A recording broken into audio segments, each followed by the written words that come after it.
915 names of Dutch soldiers at this war monument in Surabaya.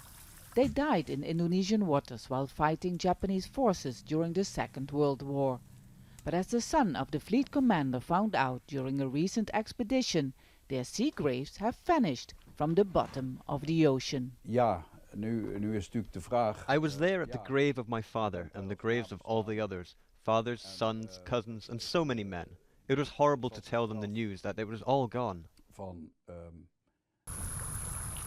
War graves are protected by international conventions. Dutch Prime Minister Mark Rutte, who is visiting Indonesia this week, has urged an investigation.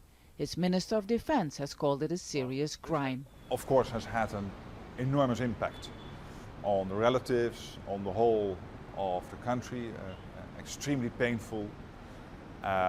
And I'm glad that Indonesia immediately offered to work together.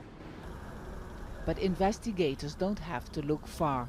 Sea scavengers in Surabaya tell Al Jazeera they have taken the ships apart piece by piece and sold its material as shrapnel, a risky operation that has taken hundreds of scavengers years to finish. One friend thought the ammunition on board would not be dangerous anymore, so he was banging it with a hammer until it exploded. 2 people died. Scavengers were diving 70 meters deep using only a hose and a compressor to reach the wrecks. But this man says they did not take the whole ships. Harbor authorities cleaned up the rest.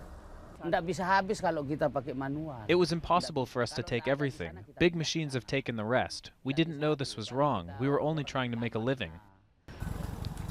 Harbor authorities in Surabaya deny they cleaned up the shipwrecks. This is where the ships were taken, piece by piece. The materials were reused or melted and sold by the kilo. Hardly anything is left of the historical sea graves where more than 2,000 British and Dutch soldiers found their last resting place in the Java Sea. This cutlery was found by sea scavengers on one of the ships. The Indonesian government says Dutch and British authorities failed to inform them about the whereabouts of the ships, and there was no agreement to protect them. Relatives welcome an investigation into the missing shipwrecks, but they most of all hope their loved ones will be left in peace, even if their graves are gone forever. Vaessen, Al Jazeera, Surabaya.